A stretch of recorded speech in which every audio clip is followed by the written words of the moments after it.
नमस्कार साथियों, मैं हूं Kumar Gaurav, star education official में आप सभी का फिर से एक बार स्वागत है डेली करंट अफेयर के अंदर। आज दिनांक है 30 दिसंबर 2025।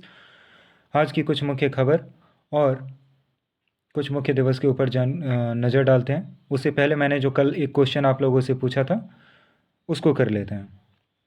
क्वेश्चन था, ब्लू लाइन के संदर्भ में निम्नलिखित कथनों पर विचार करना था। सबसे पहला कथन था, यह इजराइल और लेबनान के बीच अंतर्राष्ट्रीय सीमा है। दूसरा कथन था, इसकी स्थापना 2000 में संयुक्त राष्ट्र द्वारा की गई थी। और तीसरा, यह भूमध्य सागर से गोलन हाइट्स के पास के क्षेत्र तक फैला हुआ है। यह इजराइल और लेबनान के बीच का अंतर्राष्ट्रीय सीमा तो नहीं है। दूसरा, इसकी स्थापना 2000 में संयुक्त राष्ट्र द्वारा किया गया था, ये बिल्कुल सही है। और तीसरा, यह भूमध्य सागर से गोलन हाइट्स के पास के क्षेत्र तक फैला हुआ है, ये भी सही है। यानी कथन 2 और कथन 3 सत्य है। यानी ऑप्शन बी इसका आंसर है। आज का जो पहला क्वेश्चन है वो है, जाने माने फिल्म निर्माता एस कृष्णस्वामी जी का निधन हो गया है। इनका जो लोकप्रिय रचनाओं में से था वो था सिंधु घाटी से इंदिरा गांधी तक। ये इनका सबसे प्रिय रचना में से एक था।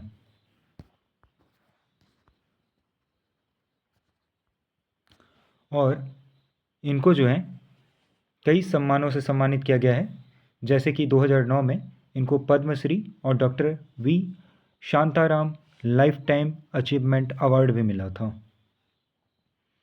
याद रखेंगे, इनको जो है पद्मश्री अवार्ड मिला हुआ है।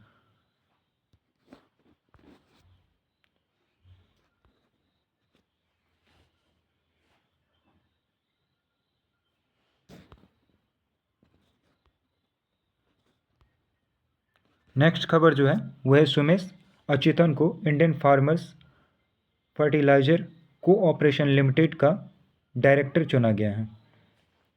ये नाम याद रखेंगे, करंट के लिए बीवीआई पॉइंट है ये। सुमेश अच्युतन, इनको जो है Indian farmers fertiliser cooperation limited का जो है डायरेक्टर चुना गया, निर्देशक चुना गया है इनको। और Indian farmer fertiliser cooperation limited, इसका जो मुख्यालय है वो कहाँ पर है? नई दिल्ली में। और 1967 में बहु राज्य सहकारी समिति के रूप में इसको स्थापित किया गया था।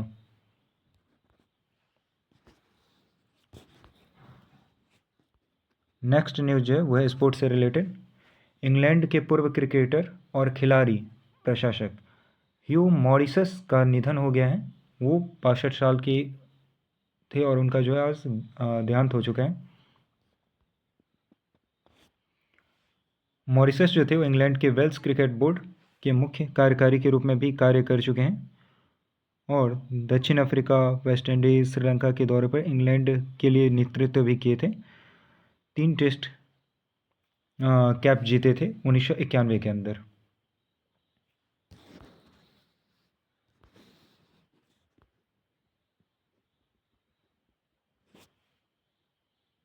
आज का जो सबसे वीवीआई न्यूज़ है वो ये है, जयश्री उल्लाल हुरून। जयश्री उल्लाल हुरून जो हैं वो इंडिया के रिच लिस्ट 2025 में सबसे ऊपर आए हैं, टॉप के हैं। और ये जो हैं सो पहले से सत्या नडेला जो माइक्रोसॉफ्ट के सीईओ हैं, और सुंदर पिचाई जो गूगल और अल्फ़ाबेट के सीईओ हैं, प्रसिद्ध भारतीय मूल के तकनीक नेताओं को पीछे छोड़कर ये आगे आए हैं। और ये इंडिया रिच लिस्ट में 2025 में सबसे ऊपर प्रथम है। इनकी जो अनुमानित संपत्ति है लगभग 50,170 करोड़, यानी अगर डॉलर में देखा जाए तो ये होता है 5.7 बिलियन अमेरिकी डॉलर के बराबर।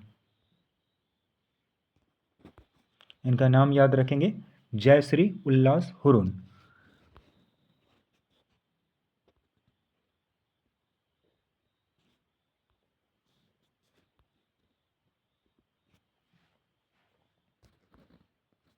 नेक्स्ट न्यूज जो है वो है पीएलए, चाइना से रिलेटेड है।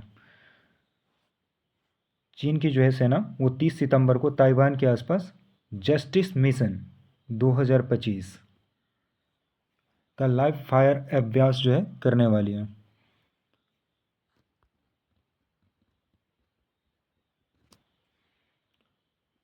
और ताइवान के आसपास संयुक्त सैन्य अभ्यास होने वाला है ये चाइना के द्वारा। जिसके लिए हवाई, नौसेना और रॉकेट सैनिक को भी भेज रही है चीन। और ये जो है वो बाहरी हस्तक्षेप ताकतों के खिलाफ कड़ी चेतावनी के रूप में कहा जा रहा है इसको, क्योंकि चाइना जो है वो क्लेम करता है कि ताइवान जो है वो उसका है। ठीक है। और ताइवान जो है चाइना के दक्षिण पूर्वी तट पर द्वीप के रूप में स्थित है। 1949 में गृह युद्ध के दौरान ये अपनी मुख्य भूमि जो है चाइना से अलग होकर के बना था। नेक्स्ट न्यूज जो है वो है बौद्ध धर्म से रिलेटेड। ये कश्मीर के जहनपोड़ा में बौद्ध स्थल का पता चला है, और यह जो है लगभग 2000 साल पुराने बौद्ध स्थल का जम्मू कश्मीर के बारामूला जिला के जोहनपोड़ा गांव में टीले की खोज की गई है। और ये जो टीला जो है वो मैनमेड है, प्राकृतिक नहीं, इसे इंसानों द्वारा बनाया गया है। और इसने कुषाण काल की सपूतों, मठों की इमारतों, संरचनाओं का खुलासा किया है और बौद्ध अतीतों का भी उजागर किया है।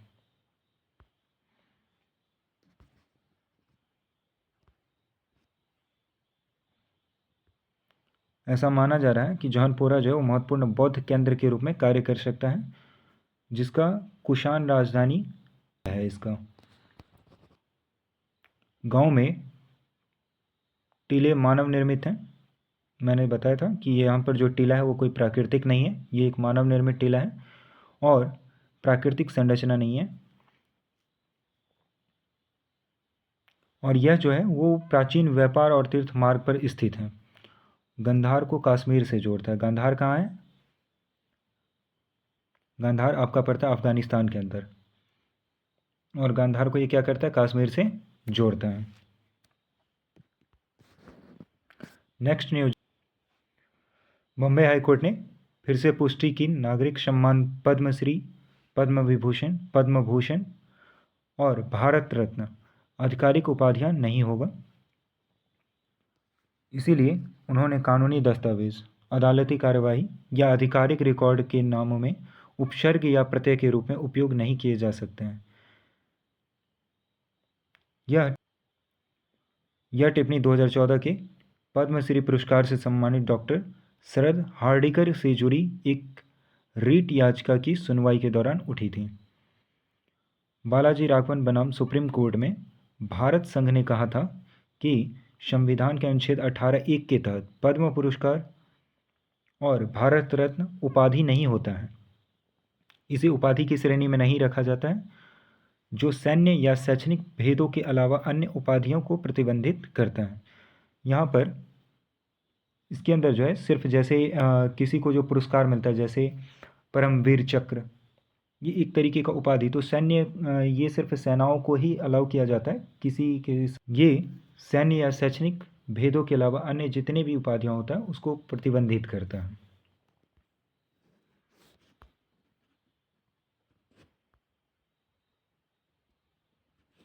नेक्स्ट न्यूज है वो है दुलहस्ती चरण द्वितीय जल विद्युत परियोजना, हाइड्रो पावर प्रोजेक्ट ये चालू किया गया है। और ये भी जो है पर्यावरण, वन और जलवायु परिवर्तन मंत्रालय के तहत एक पैनल ने हाल ही में जम्मू और कश्मीर के किश्तवाड़ जिले के चिनाब नदी पर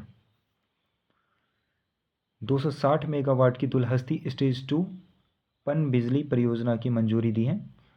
दुलहस्ती स्टेज 2 जो है ये जल विद्युत परियोजना के बारे में कुछ मुख्य बातें इसको भी देख लेते हैं।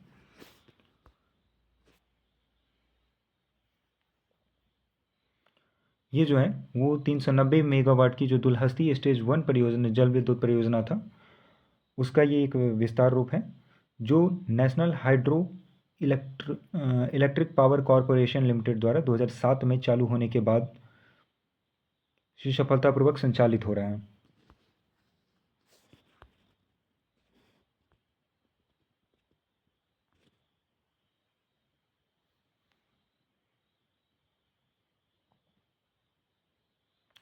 योजना के तहत स्टेज 1 पावर स्टेशन से पानी को जो है वो 3685 मीटर लंबी और 8.5 मीटर व्यास की एक अलग सुरंग के माध्यम से डाइवर्ट जाएगा ताकि स्टेज 2 के लिए घोड़े की नाल के आकार का जो है वो तालाब बनाया जा सके।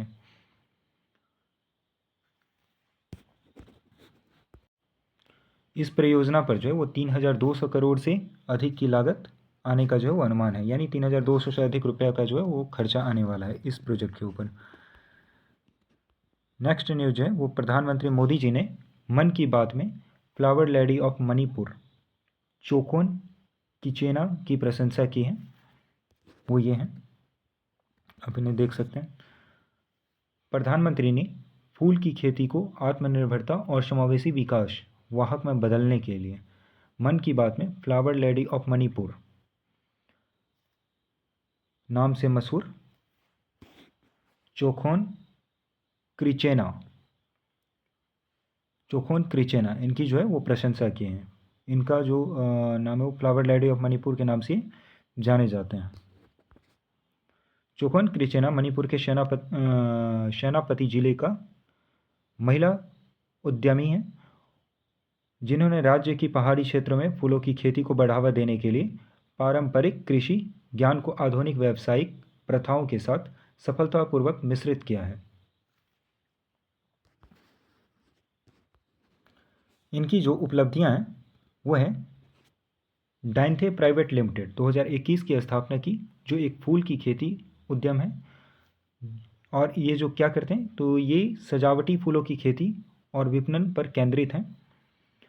पारंपरिक निर्वाह खेती से वाणिज्यिक फूलों की खेती में संक्रमण, सेनापति जिले में महिलाओं के नेतृत्व वाले किसान नेटवर्क का निर्माण किया है।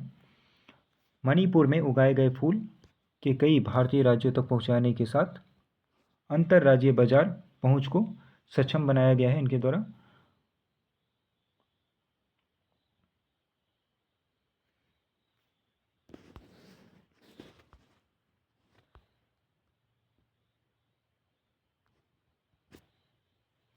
ग्रीन टू गोल्ड पहल के तहत हिमाचल प्रदेश ने औद्योगिक जो भांग होता है उसकी खेती को अपनाया है।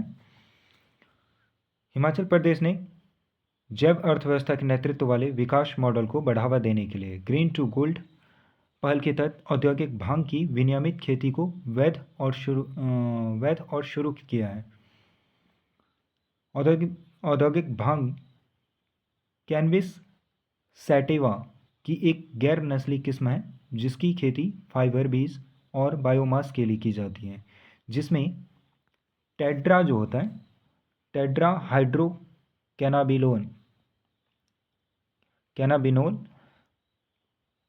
सामग्री 0.3% से कम होता है इसमें, जो इसे नस्ली दवाओं के उपयोग के लिए उपयुक्त बनाती है।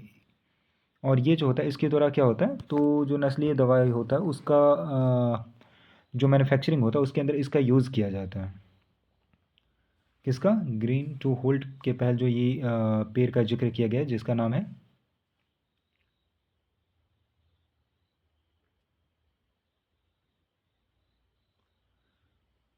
भांग, है ना।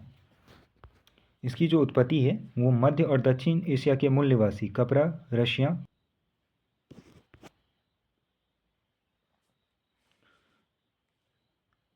सहस्त्राब्दियों पुराने उपयोगों के साथ अब विनियमित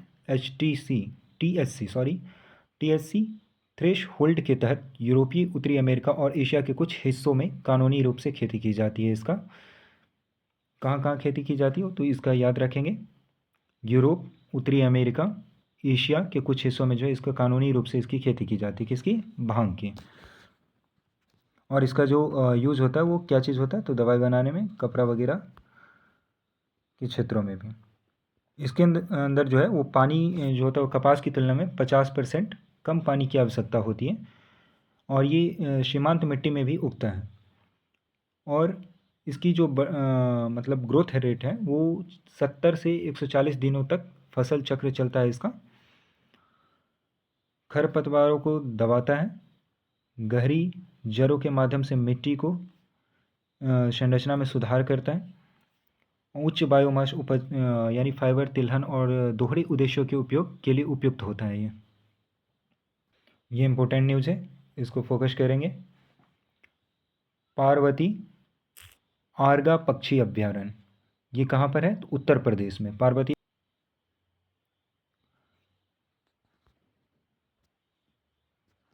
उत्तर प्रदेश के गोंडा जिले में स्थित है। उत्तर प्रदेश के गोंडा जिले में स्थित है पार्वती आर्गा पक्षी अभ्यारण्य। यह एक अस्थायी मीठे पानी का वातावरण है जिसमें पार्वती और आर्गा नामक दो ऑक्सबो झीलें शामिल हैं। इसे रामसर साइट के रूप में भी नामित किया गया है। ये जो है रामसर साइट है ना भारत के अंदर, कुल कितने रामसर साइट हैं ये आप लोग कमेंट बॉक्स में बताएंगे हमें। और इसे जो है रामसर साइट के रूप में नामित किया गया है।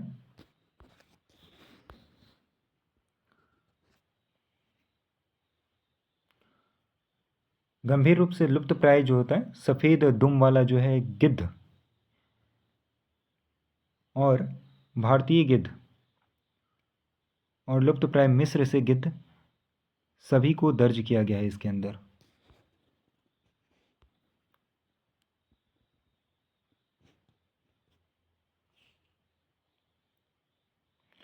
आक्रामक प्रजातियां जैसे आम जलकुंभी जो होता है, जलकुंभी वो भी जो है यहाँ पर पाया जाता है। और वनस्पति अभ्यारण्य की जो है वनस्पति वो इंडो गैंजेटिव पारिस्थितिकी तंत्र का प्रतिनिधि है।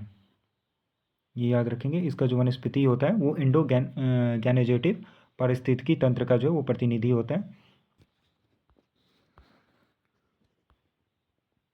ये एक इको सेंसिटिव जोन है। इको सेंसिटिव जोन क्या होता है तो उसके बारे में जानते हैं। इसे पारिस्थितिकी रूप से नाजुक क्षेत्र के रूप में माना जाता है। ये जो है संरक्षित क्षेत्रों, राष्ट्रीय उद्यानों और वन्य जीव अभ्यारण्यों के आसपास केंद्रीय पर्यावरण, वन और जलवायु परिवर्तन मंत्रालय द्वारा अधिसूचित और विनियमित क्षेत्र है। किस मंत्रालय द्वारा? केंद्रीय पर्यावरण, वन और जलवायु परिवर्तन मंत्रालय द्वारा। ये याद रखेंगे। ESZ घोषित करने का जो उद्देश्य है वो उच्च सुरक्षा वाले क्षेत्रों से कम सुरक्षा वाले क्षेत्रों में संक्रमण क्षेत्र के रूप में कार्य रूप में करना। एक ESZ एक संरक्षित क्षेत्र के आसपास 10 किलोमीटर तक बढ़ सकता है। उसके बाद जो नेक्स्ट न्यूज़ है वो है काकोई रिजर्व फॉरेस्ट में देखा गया धुंधला तेंदुआ। ये तेंदुआ से रिलेटेड है। कौन से फॉरेस्ट रिजर्व में देखा गया? तो काकोई रिजर्व फॉरेस्ट में। कैसा तेंदुआ? धुंधला वाला। धुंधला तेंदुआ कैसा होता है? तो कुछ इस टाइप से वो देखने को मिलता है, जिसके शरीर पे ये जो होता है ना ब्लैक ब्लैक जैसा डॉट बना रहता है। IUCN रेड लिस्ट में जो है असुरक्षित के रूप में जो सूचीबद्ध कर दिया गया है। और यह भारतीय वन्य जीव संरक्षण अधिनियम 1972 की अनुसूची के तहत संरक्षित है। ये कौन से संरक्षण के आता है तहत? तो वन्य जीव संरक्षण अधिनियम 1972 की अनुसूची के तहत आता है इसका संरक्षण।